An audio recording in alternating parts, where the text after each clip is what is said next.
welcome to Vantage This Week, a show where we recap the highlights of the week gone by. US President Joe Biden has made a major announcement. He won't be fighting in the upcoming presidential election. He finally bowed to weeks of pressure.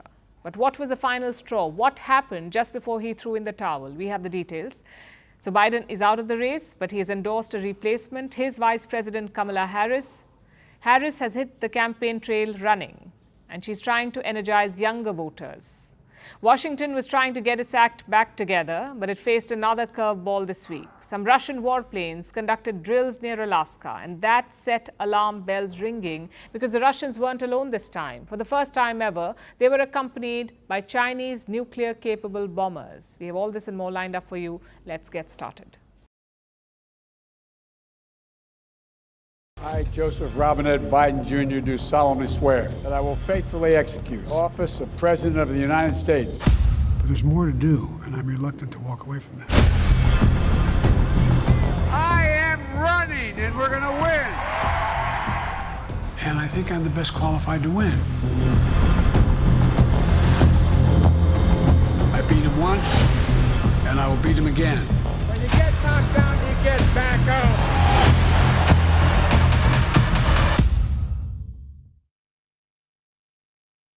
So Biden's out of the race, but what convinced him to drop out? What changed his mind? Even on Friday, his campaign was motoring on. His advisors said that Biden would stay in the race. But then on Sunday, the big announcement came. So what changed in those 48 hours? Well, Biden was not at the White House this weekend. He was in his hometown, Delaware. He was still recovering from his Wuhan virus symptoms. With him were a handful of supporters, like White House counselor Steve Ricchetti, campaign advisor Mike Donnellan, Deputy Chief of Staff Annie Tomasini, and Jill Biden's advisor Anthony Bernal. They were taking stock of the campaign, and the news wasn't good. Donations were drying up, big names were urging Biden to step down, and Trump was riding high. So on Saturday evening, they looked at some poll numbers. Again, nothing good. Trump was building on his lead in swing states, and that apparently was the final nail in the coffin. Reports say Biden had made up his mind by Saturday night. He had decided to pull out by Saturday night. The next day, on Sunday, he held another round of talks, sort of like a last-minute check. And then he broke the news. Joe Biden first called Vice President Kamala Harris. He informed her of his decision. Then he called his White House Chief of Staff. At around 1:45 p.m. local time, Biden's team was informed of the decision. Around the same time, this letter was posted on X. And just like that, Joe Biden's campaign was over. I guess it was the perfect storm. Recovering from an illness miles away from the White House and surrounded by family, it probably cleared the president's mind. Maybe helped him see the writing on the wall. It was definitely a weekend that changed U.S. politics. But getting here was tough, a mix of fate, politics, and narratives. This time last month, Biden was the undisputed nominee. He was neck and neck with Donald Trump. But in 25 days, he lost the White House. Let's look at the key events in that time. In April, Joe Biden proposed a televised debate with Trump. Normally, these debates would happen after the convention. But Biden said, let's have it before. In hindsight, that decision burned his campaign. The debate was held on the 27th of June, and Biden's performance was a disaster. He looked weak and tired. His voice was raspy and low, and his sentences often made no sense. That was a wake-up call for Democrats. They realized that Biden's health had deteriorated, so the party rebellion began. At first, it was state leaders and congressmen. None of the bigwigs joined in. They wanted to see where things went. And Joe Biden dug in. He admitted that he wasn't young or energetic, but he vowed to push on. Folks, let me close with this. I know I'm not a young man. State the obvious. Well, I know. Folks, I don't walk as easy as I used to. I don't speak as smoothly as I used to. I don't debate as well as I used to. But I know what I do know. I know how to tell the truth. I know I know right from wrong. And I know how to do this job. I know how to get things done. Biden went into damage control. He started giving more interviews on TV. He also began talking up the NATO summit. Washington hosted this meeting earlier this month, the NATO summit. So all eyes were on Joe Biden. Would the president redeem himself or would he stumble again? Take a look at what happened. And now I want to hand it over to the president of Ukraine, who has as much courage as he has determination. Ladies and gentlemen, President Putin. President Putin. We're going to beat President Putin. President Zelensky. I'm so focused on beating Putin, we got to worry about it. Anyway, Mr. President. I'm better. You are a hell of a lot better. Thank you so much, Mr. President. After that, the floodgates opened. Hollywood actor George Clooney joined the rebellion. He's a top Democratic donor. He asked Biden to step aside. That's when the second key event happened, the assassination attempt on Donald Trump. It sharpened the contrast between the two men. Trump was defiant after the shooting. He got up, he pumped his fist, and he shouted, "Fight." You couldn't imagine Biden doing that. Which brings us to the third key event that turned the tide. The party bigwigs got involved. Among them, two names stand out. First is former House Speaker Nancy Pelosi. The second is Barack Obama. Both of them have worked closely with Joe Biden. They're also very popular among voters. Neither of them went public with their views. Instead, they leaked reports to the US media. Obama's comments came last week. He said Biden's path to re-election had diminished. That's the term he used, which brings us to the weekend. This weekend, Biden had just two choices: ignore the rebellion and stay on, or give in to party pressure. The first option, staying on, would have been incredibly risky. Maybe a charismatic candidate could have fought alone, used his own brand to stay in the race, but not Joe Biden. He would have needed party support to take on Donald Trump. Plus, this was his last chance. A loss would have destroyed his legacy. So in the end, Biden made the only decision that made sense. He stepped aside. You return home after a long day. You kick back and turn on the TV, but you can't decide what to watch. We've all been there. So let me give you a suggestion. Just watch the US election cycle. Forget Game of Thrones. Forget Succession. This is the real deal. Just look at the storyline. Donald Trump got shot. Joe Biden dropped out. Kamala Harris took over. And now Republicans say Biden is dead. That's enough material for 10 seasons. But in the US, it's just 10 days on the campaign trail. Let's look at the latest episode. Kamala Harris is gaining momentum. She's been reaching out to Democratic delegates. All of them had promised to support Biden. So Harris needs to sway them. And looks like she's already done it. You need 1,976 delegates to snatch the party nomination. Kamala Harris has more than 2,600. The next step is the convention. It is scheduled for the 19th of August in Chicago. If these numbers hold, Kamala Harris will be the nominee. Talk about a swift turnaround. Biden dropped out on Sunday and Harris has hit her target on Tuesday. The question is how?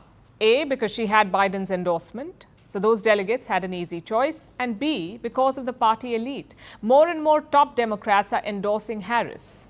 The latest is Nancy Pelosi. She is the former Speaker of the US House, also a very powerful figure in the Democratic Party. So the nomination now won't be a problem for Kamala Harris. It's already in the bag. Which brings us to the election. Can she beat Donald Trump? On Monday, Harris spoke at the Democratic campaign office. Her first campaign speech after taking over from Biden. Everyone was looking out for clues, and they got one. Harris went after Trump's criminal record. I was the elected Attorney General, as I've mentioned, of California, and before that I was a courtroom prosecutor. In those roles, I took on perpetrators of all kinds. Predators who abused women. Fraudsters who ripped off consumers. Cheaters who broke the rules for their own gain. So hear me when I say, I know Donald Trump's type. So Harris has revealed her hand. It was really a no-brainer. Kamala Harris used to serve as a prosecutor. Donald Trump is a convicted felon. It's a strategy that writes itself. But strategy alone does not win elections. For that, you need money and support. The first one, money, does not seem to be a problem. Kamala Harris has inherited Biden's war chest. Plus, she's on a fundraising spree. Guess how much money she's raised since Sunday? More than $100 million. So clearly, Democratic supporters are enthusiastic. Even celebrities are joining in. Spike Lee, John Legend, Mike Hamill, Cardi B, Viola Davis, and Mark Ruffalo. Now, Hollywood support could be key for Harris. They're often called an ATM for Democrats. But more importantly, they could add momentum to the campaign. You see, Trump has been campaigning since last year. Kamala Harris only has 100 days left. So she has a lot of ground to cover. Enter celebrity supporters, and the message is amplified. The Harris campaign knows this. On Sunday, British pop star Charli XCX endorsed Harris. And she did so in a weird way by writing, "Harris is Brat." Now, Brat doesn't mean what you think here. It's the name of Charli's hit album. So she was actually endorsing Harris. That post has gotten 48 million views on X. It's been liked more than 300,000 times. So the campaign immediately latched onto it. They have fully embraced the Brat tag. And what does that mean? What does the tag mean? Someone who doesn't fit the typical gender stereotype, someone who's honest and blunt, someone who likes to party, and someone who's often messy, sort of like a good rebel. You can see why Kamala Harris is embracing this message. Neither Trump nor Biden could connect to young voters, but Harris can. So she's going all in with pop culture. What about the other side? The primary message from Trump and Vance is this: Biden was bad, Harris will be worse. Now, history will remember Joe Biden as not just a quitter, which he is, but one of the worst presidents in the United States of America. But my friends, Kamala Harris is a million times worse, and everybody knows it. There is a parallel campaign too, a lot of sexism, racism, and conspiracy theories. J.D. Vance is part of it too. An old video of his is going viral. Vance can be heard calling Harris a childless cat lady. Listen to this. Is that we're effectively run in this country via the Democrats, via our corporate oligarchs, by a bunch of childless cat ladies who are miserable at their own lives and the choices that they've made, and so they want to make the rest of the country miserable too. Of course, this is a bitter campaign, so things will get ugly, but attacking someone's gender or race is just pathetic.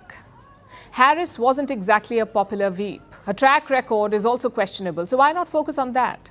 Plus, what's with all the conspiracy theories? The latest one is that Joe Biden is dead. A lot of Republicans are pushing this theory. Why? Because he hasn't been seen since the weekend. I'll admit it is strange. As a US president, you cannot go missing for days. You must make appearances, especially after dropping bombshell decisions. But common sense says Biden is not dead. In fact, Biden joined Harris's campaign event on phone call. It is so good to hear our president's voice. Joe, I know you're still on the call, and we've been talking every day. You guys heard it from Doug's voice. We love Joe and Jill. We really do. They truly are like family to us. So do we. And we do. Everybody here does. It's mutual. I knew you were still there. You're not going anywhere, Joe. I'm watching you, kid. I'm watching you, kid. I love you. I love you, Joe. Exciting for the neutrals, not so much for Americans. This is definitely shaping up to be a great fight. We can't wait for the results. Or should I say, the series finale.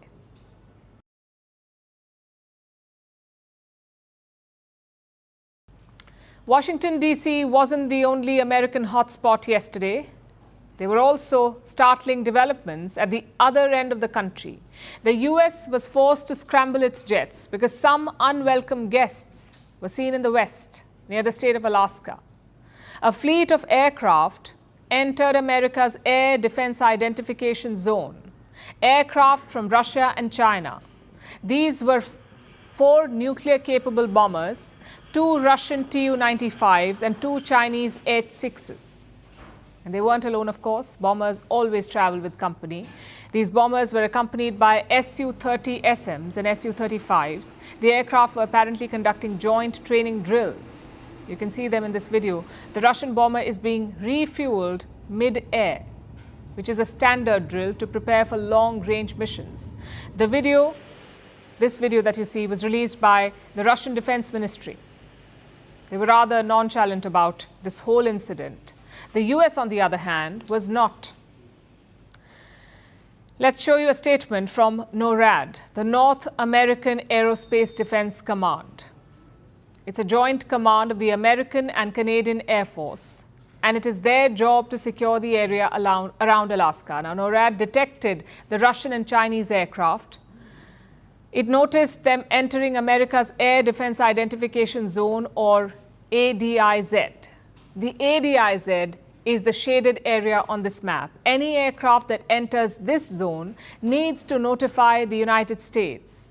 It isn't illegal to enter the area, but the US wants to be informed. That is why it intercepts aircraft that enter this zone. NORAD did that yesterday as well. It scrambled jets to escort the Chinese and Russian bombers. The US deployed F-16s and F-35s. Canada sent CF-18s. You can see the Western aircraft in the footage released by Russia. They took up positions near the Russian and Chinese planes and flew alongside them. And this was the NORAD statement about the incident. They say, and I'm quoting, "The Russian and PRC aircraft remained in international airspace and did not enter American or Canadian sovereign airspace. This Russian and PRC activity in the Alaska ADIZ is not seen as a threat." And NORAD will continue to monitor competitor activity near North America and meet presence with presence. The Americans were meeting presence with presence, basically telling China and Russia that the US was watching. Russia clearly doesn't care. This is not their first foray into the Alaskan identification zone. Russia sent bombers there in May as well, and before that in February. And this happens every few months, it seems, so it shouldn't be a big deal, especially as the US keeps doing the same as well. Russia intercepted 2 American bombers earlier this year near the Arctic. So it seems both countries, the US and Russia, keep playing these little mind games. But yesterday's incident was different for one simple reason. China was involved. China doesn't really do this often. It usually stays away from the American identification zone, but yesterday it sent nuclear-capable bombers to the area, and that is a massive escalation. Even if it was completely legal, Beijing later tried to downplay the incident. This action does not target any third party and is in line with relevant international law and practice and has nothing to do with the current international and regional situation. China was saying don't read too much into this. They said it was a regular training exercise and nothing sinister. But Washington isn't likely to believe that. China sent nuclear-capable bombers to the American identification zone for the very first time, and it likely won't be the last. It was a challenge for supremacy in the Pacific and Arctic regions, and a joint Sino-Russian challenge at that. Will the US respond in a similar fashion, or will it ignore this provocation? We'll probably find out soon enough.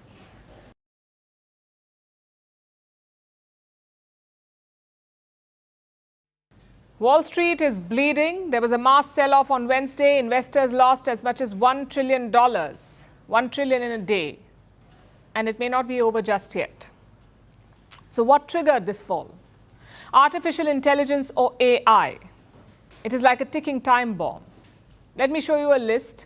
These are tech companies. They were riding high on the AI wave, but now they're losing money. NVIDIA, the biggest seller of AI chips, was down by over 6% yesterday. Broadcom, more than 7% down.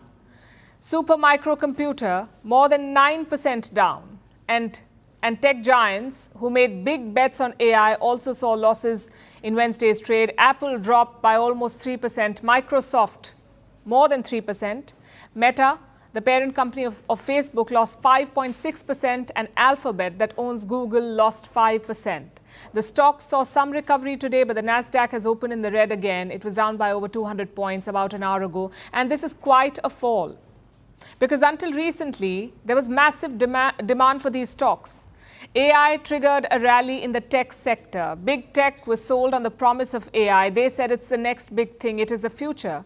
Google CEO Sundar Pichai has compared the AI breakthrough to inventions like fire and electricity. Microsoft CEO Satya Nadella said, "We are entering a golden age and AI is going to be good for humanity." Apple CEO Tim Cook is also bullish on artificial intelligence, as is Meta's Mark Zuckerberg, and all these tech titans have repeated such claims over and over again. We're going to lead this wave in terms of the next generation of AI infrastructure that's needed.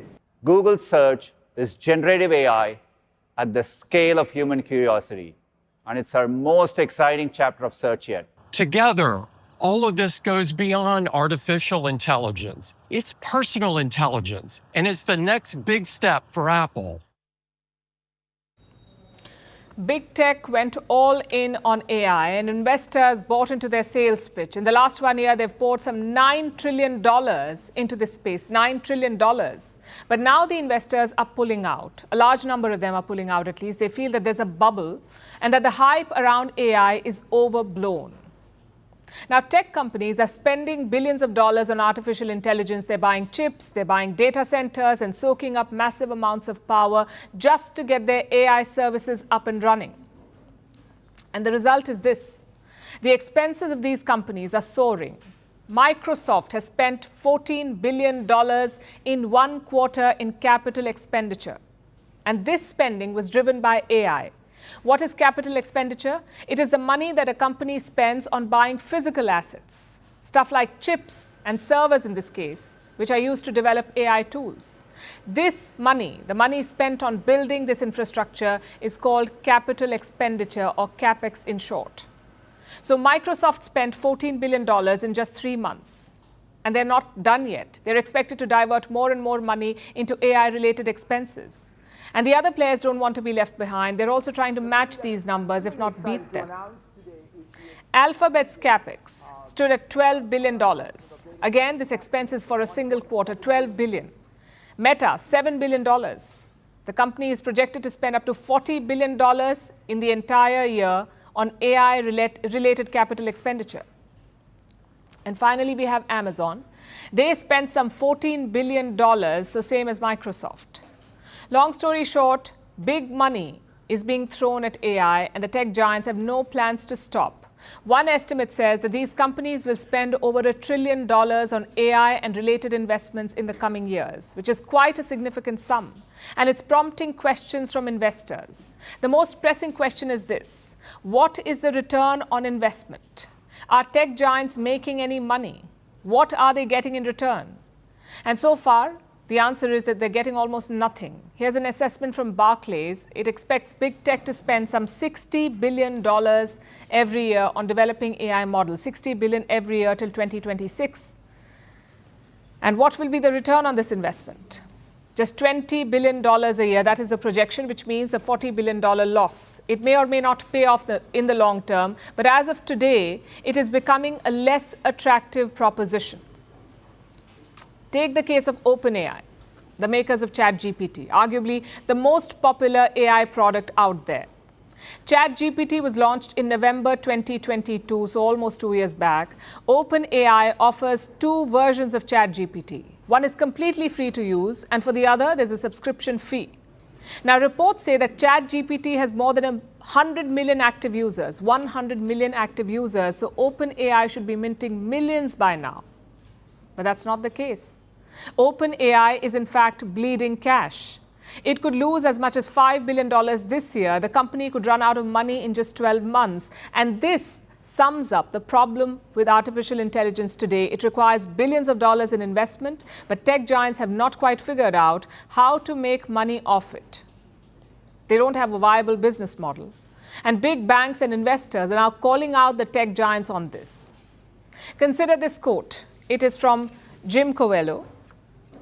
He's the head of global equity research at Goldman Sachs. Listen to what he says about the AI boom. And I'm quoting, "AI bulls seem to just trust that use cases will proliferate as the technology evolves. But 18 months after the introduction of generative AI to the world, not one truly transformative, let alone cost-effective application has been found." I have another assessment. This is from Sequoia, the venture capital company. They made early bets on companies like Apple, YouTube, and Instagram. Here is Sequoia's assessment on AI. Outside of ChatGPT, how many AI products are consumers really using today? Consider how much value you get from Netflix for $15.49 per month or Spotify for $11.99. Long term, AI companies will need to deliver significant value for consumers to continue opening their wallets. Now, all these assessments suggest one thing. There is an AI bubble. There is no doubt that this technology is revolutionary, but we are still miles away from unlocking its true potential. It is going to take time and a lot of investment to get there. Until then, the promise of AI remains just that, a promise with no ETA.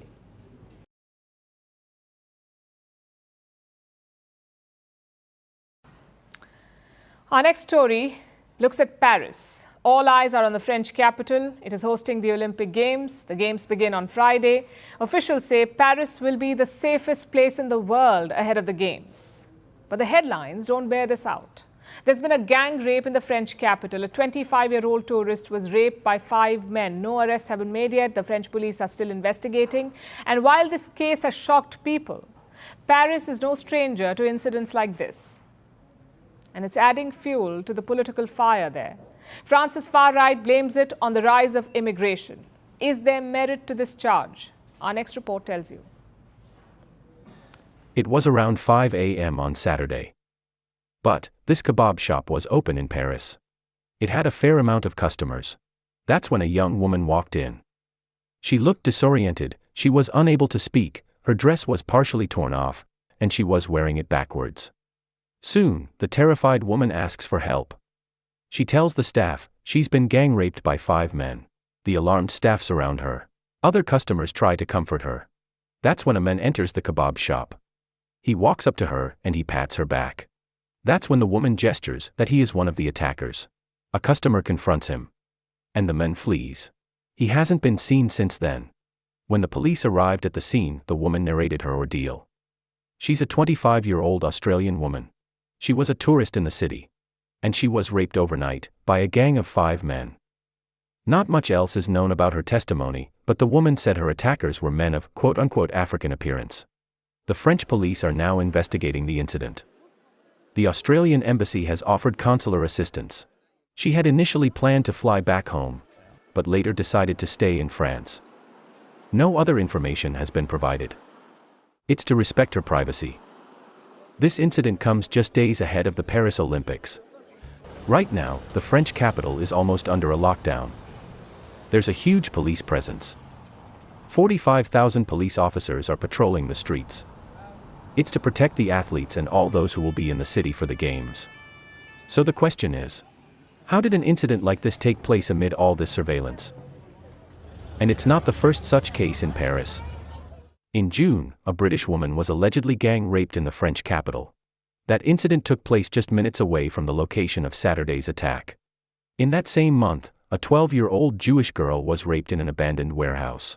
In January, an American woman was raped in the city. She says she was dumped on the side of the road. In 2023, there were 93 rapes committed in public places in Paris. It's 2% higher than 2022. 77% of these rapes were committed by perpetrators who do not hold French passports. Majority of them happened around tourist areas like Champ de Mars. Most of the perpetrators were drug addicts. They were also homeless and unemployed. 20 of them were already known to the police. That means they have been pulled up before, for other crimes. France's far-right groups have blamed this on the rise of immigration. But reports suggest it's also a way to villainize migrants. Either way, this new incident raises a lot of questions for Paris. The French capital is hoping to welcome 1 million people for the Olympics. The Games are set to be the most heavily policed in history. But the question remains, is Paris truly safe?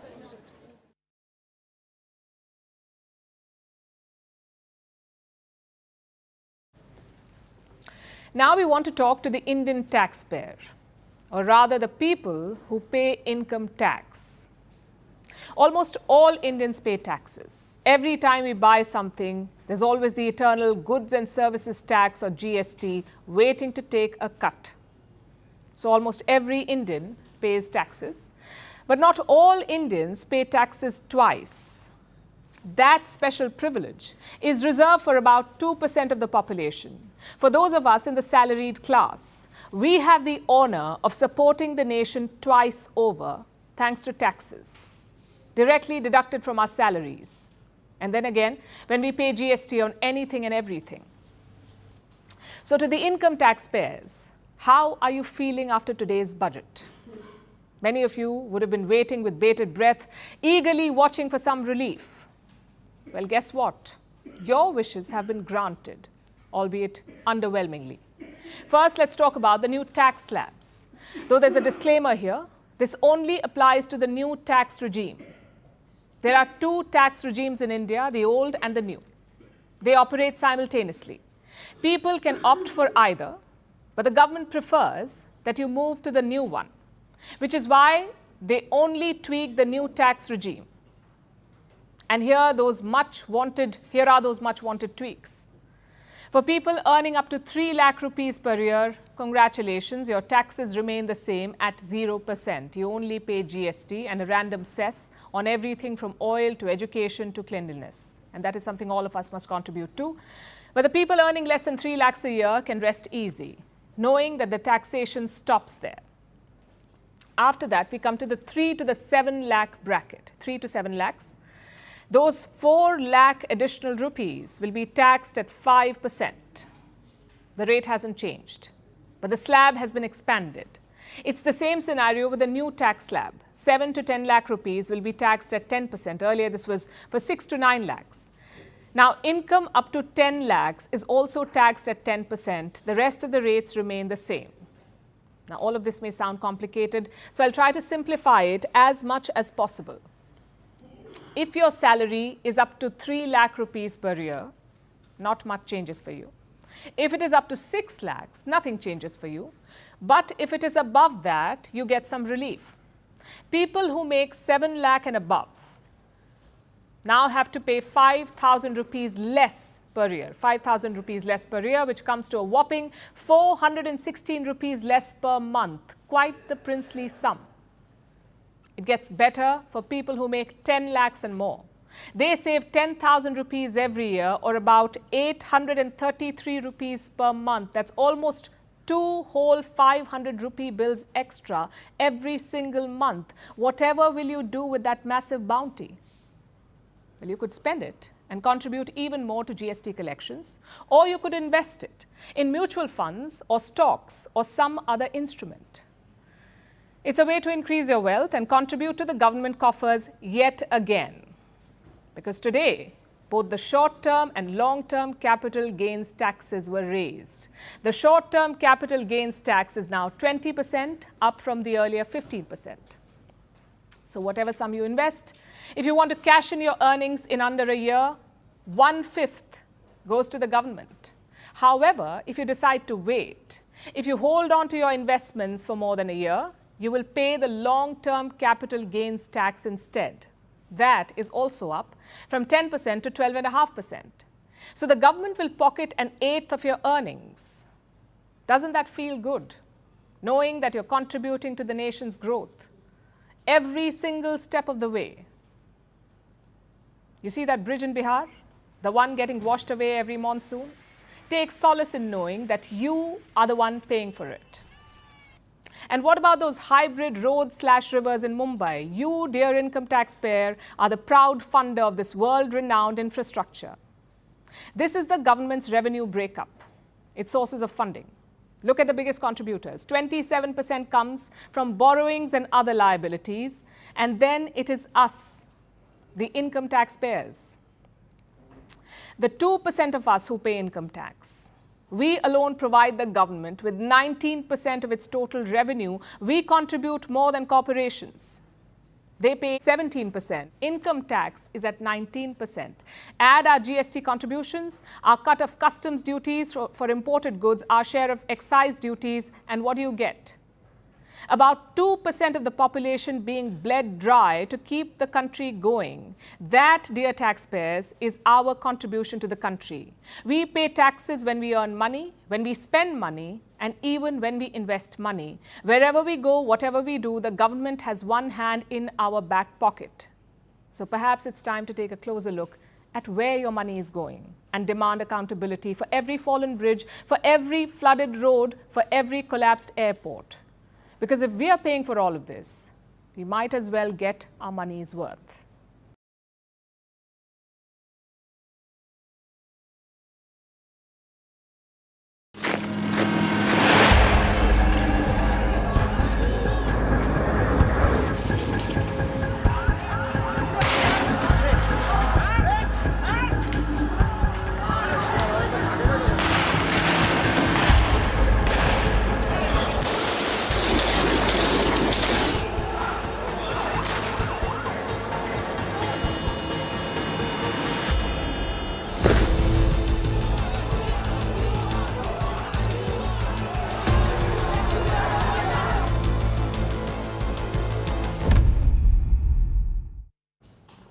Bangladesh is slowly coming back online. Internet services have been cut for 5 days, had been cut for 5 days. They're now being restored. And as communications resume, images of what transpired last week are being shared. And I must say, the visuals are disturbing.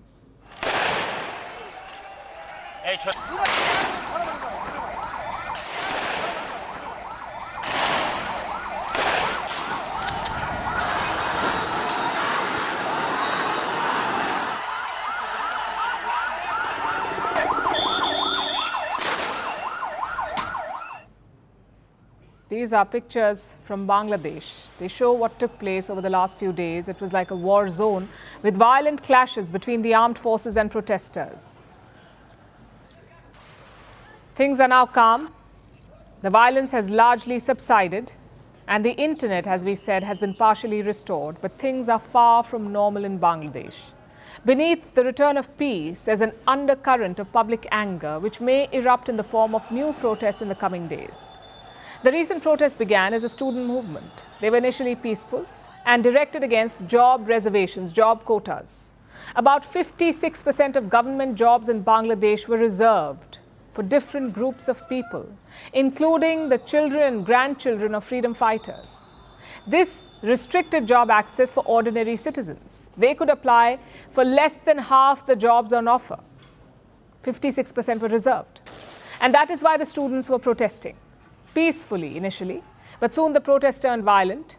Last week, there were reports of clashes between the protesters and members of Bangladesh's ruling party, members of their youth league. Hundreds were injured in those clashes, and the demonstrators were enraged. They decided to fight fire with fire, and that is when the protests turned deadly. The demonstrators clashed with the police. They set the state broadcaster's office on fire. The situation got out of hand, and Bangladesh's government responded with a crackdown. The internet was shut last Thursday. The protests were being organized on social media, so a social media blackout was put in place, and news coming out of Bangladesh slowed to a trickle. A nationwide curfew was imposed, the army was brought in, and the government's forces were given extraordinary powers, including orders to shoot at sight. The visuals you've seen are a direct result of that. Bangladesh's forces were given a free rein. They no longer had to use non-lethal force, and so you had scenes like this. A Type 56 assault rifle being fired by the border guard of Bangladesh at the country's own civilians. The Bangladeshi police made use of shotguns, and they replaced rubber bullets with the real thing. At least 150 people are dead now. Some of them were protesters, others merely bystanders. But scores of people were killed and thousands were injured. Hospitals have been working overtime trying to help pellet and gunshot victims. But why did the Bangladeshi forces resort to such heavy-handed measures? They argue that they had no choice. An anarchic situation was created in the country. Many people's assets were destroyed, so the army was appointed to save it and ensure public security. We were deployed after the appointment. I think some sort of normalcy returned after 48 hours of army deployment. The military deployment has brought a somewhat uneasy calm to Bangladesh. But that wasn't the only reason. The bigger reason was a verdict by their Supreme Court. On Sunday, the country's apex court passed an order. It scrapped most of the job reservations, which was the original reason for the protests. So Bangladesh's Supreme Court offered a solution. The solution is that, considering the current perspective, the general public will have 93% of the total jobs, and 7% will be for quotas, where 5% will be for the children and grandchildren of the freedom fighters, 1% for ethnic minorities, and 1% for the disabled and members of the third gender. Now, instead of more than half the jobs being reserved, only 7% of them will be set aside. 93% of all government jobs in Bangladesh are now open to the general public. Only 7% reservation. So it seems the students got what they wanted. That is why calm is returning. Bangladesh's nationwide curfew was partially lifted today. Businesses were allowed to stay open from 11 a.m. to 3 p.m. Traffic returned to the streets of the capital, Dhaka, but it's still far from business as usual. We are not retreating from our movement. We will continue our protests until the clear resolution of the demands raised by the people who joined the movement and justice to the killing and injuries is served. Some protest organizers have issued new demands like the complete restoration of the internet and an end to the curfew. They also want justice for the people killed or injured during the protests. The protesters faced their own country's armed forces. They were shot at with assault rifles and shotguns. It was done to maintain law and order and to prevent damage to public property. But was it the only way? Did the Bangladeshi forces have to turn to weapons of war against their own people? These actions may have long-term repercussions. Anti-government sentiment could fester and haunt Bangladesh's Prime Minister Sheikh Hasina for years to come.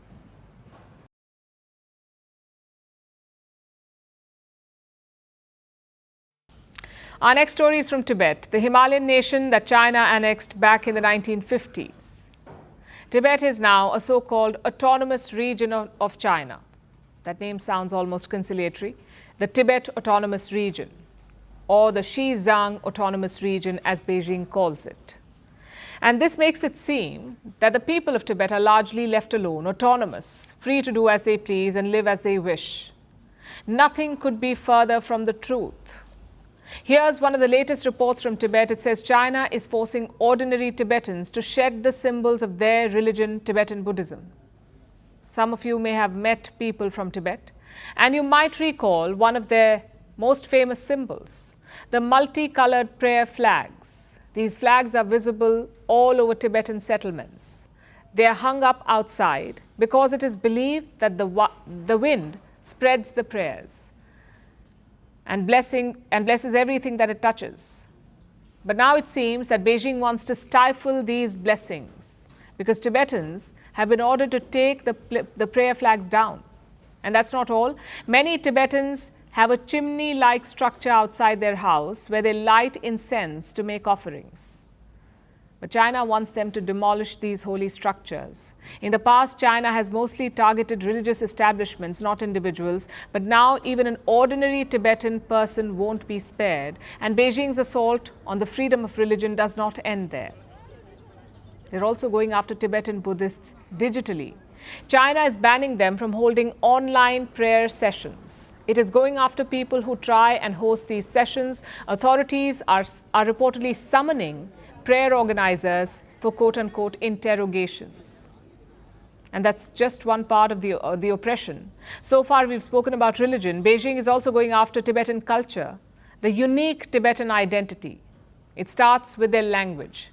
The Tibetan government in exile has put out this report accusing China of banning Tibetan language broadcasts.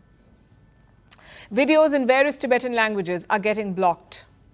And live streaming in those languages is being restricted. And that's not even the worst part. Look at this report. It says that Beijing is systematically trying to sinicize the Tibetan people by forcing their children to give up the language. The report cites China's national college entrance exam. More than 200 Tibetan students took this test. These were students who studied core subjects in the Tibetan language. 200 of them took the test. Only 7 or 8 passed the exam.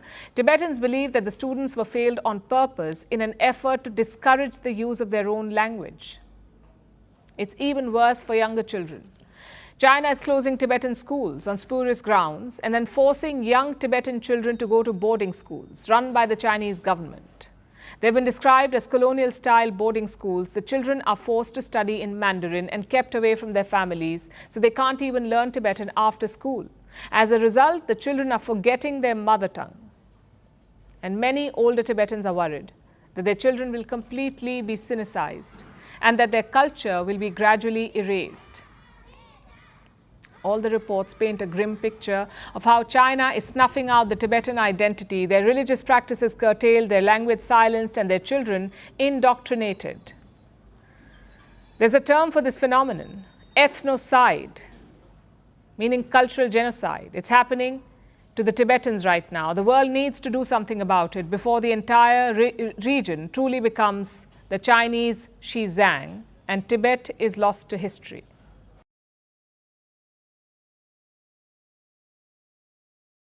Now let's talk about China. Its struggling economy has taken another victim.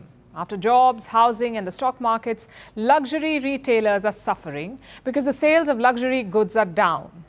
And the drop is so significant that retailers are blaming China publicly for the falling sales. This week, LVMH released its results. This is the company that owns brands like Louis Vuitton and Dior.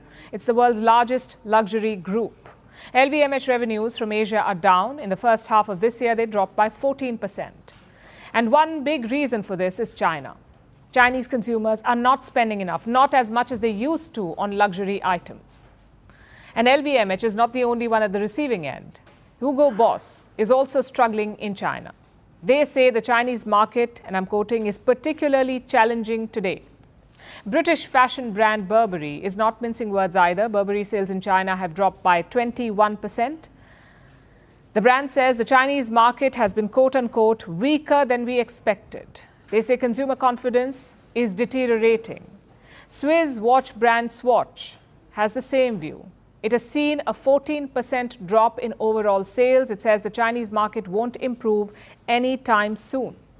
In fact, I have a quote from the company. It says the Chinese market will remain challenging for the entire luxury goods industry until the end of this year. So the trend is quite clear. China is the world's second largest economy. It is a big market for luxury products. Close to 35% of all luxury goods made in the world are bought by the Chinese, 35%. But the people of China aren't buying as much as they used to now.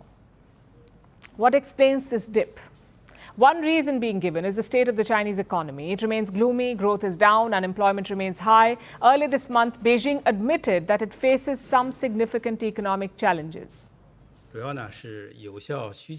The main issues are insufficient effective demand, difficulties in business operations for some enterprises, and financial difficulties in some localities. This indicates that our economic recovery is not yet strong enough, and there are differentiation phenomena among different regions, industries, and enterprises. In the next step, we must promote sustained economic recovery and improvement, achieving more balanced, inclusive, and comprehensive development. There are financial difficulties in some localities. The people of China are certainly feeling it, so they want to hold on to their savings. By the end of 2023, Chinese households had 138 trillion yuan in banks. That's almost 20 trillion US dollars. It's not a small number at all, 20 trillion US dollars in banks. When people keep so much money in banks, they're usually worried about the future. They want to save more and spend less, especially on non-essential goods like luxury. So this could be one of the reasons. But it's not even half the story. Because beneath this data, China is witnessing a cultural shift as well. Increasingly, luxury products are being frowned upon. Luxury shaming is on the rise in China. A recent report by Bain & Company referred to this trend. They studied the state of luxury shopping in China, and this is what they found. People are increasingly ditching luxury goods because it gives you a bad rep. People are now hesitant to buy or flaunt luxury products. And this trend is courtesy their president, Xi Jinping. He launched a campaign against wealth disparity. He is known to dislike public displays of wealth, and he's making a push for austerity by issuing diktats like this one. It came out last year. There was a crackdown on Chinese bankers. They were told to not wear expensive clothes or watches. They were asked to rein in expenses on things like travel and entertainment. That's where it started, the luxury shaming in China. And now it's spreading across the society. This is obviously bad news for luxury brands because such purchases are to maintain or secure a status. These goods are aspirational. People like to show them off. These brands symbolize prosperity, a higher social status. In China, they can put a target on your back now. This should explain the sliding sales.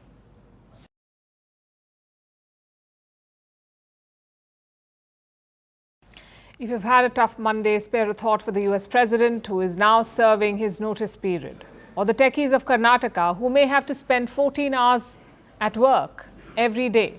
If the state government has its way, that's what's in store for them, a 14-hour workday. It's both outrageous and dangerous. And the second such misfire from the same team. Last week, they were in the news for proposing job quotas in the private sector. We told you about this. They wanted reservation, the state government, for Kannadigas, natives of the state. So local candidates in the private sector. The bill invited strong backlash and it had to be shelved. Now they want a 14-hour day.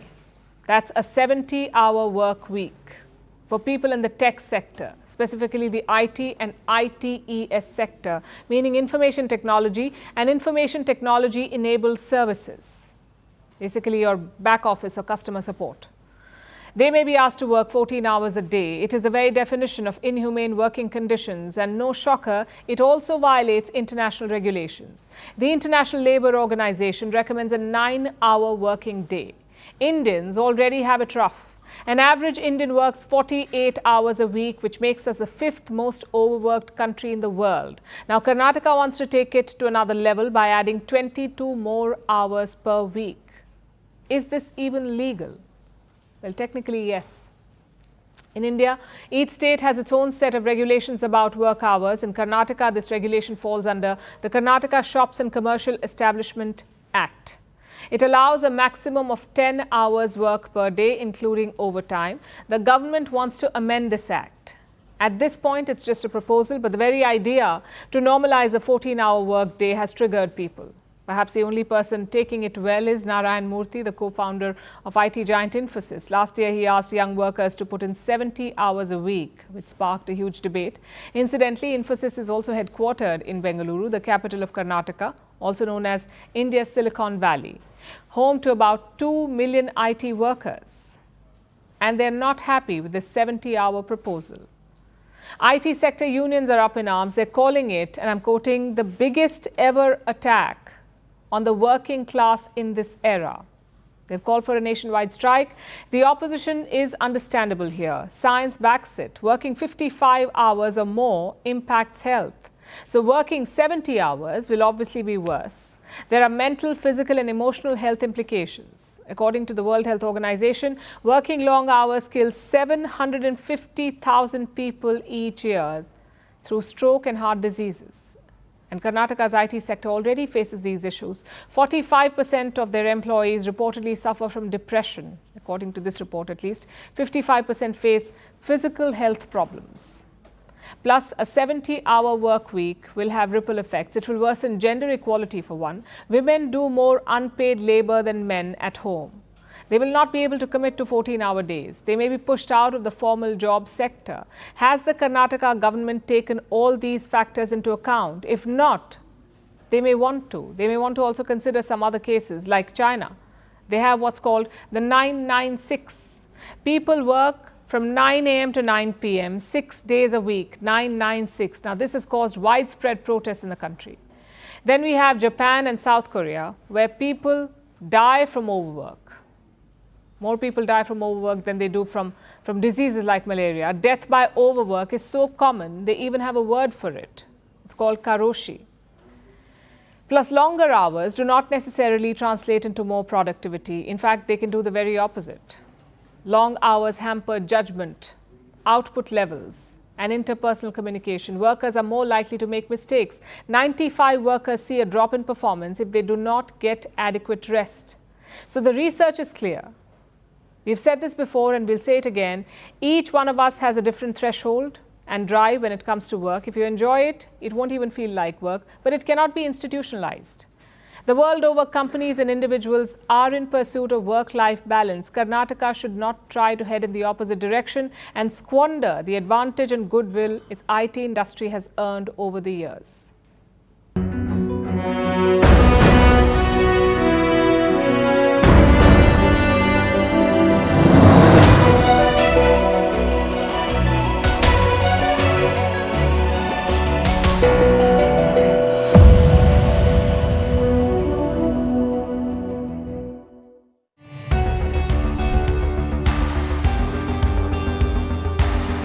Across continents, one powerful news source. Bringing you diverse perspectives on the issues that matter.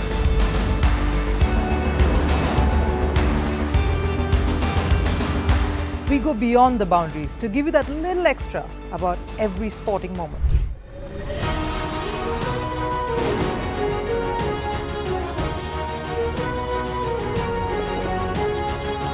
So thank you for making Firstpost 5 million strong. We're counting on your support, and you can trust us to bring you the news unfiltered and unvarnished.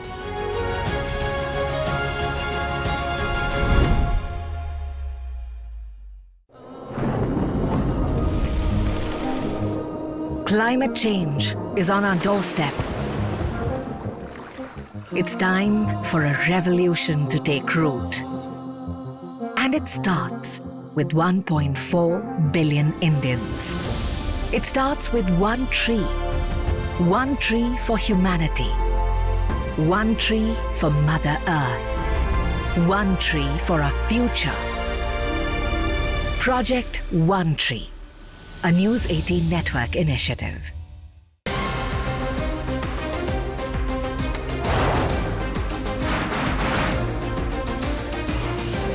On the today, the T20 World Cup bandwagon has moved across to the West Indies. What can you expect from this?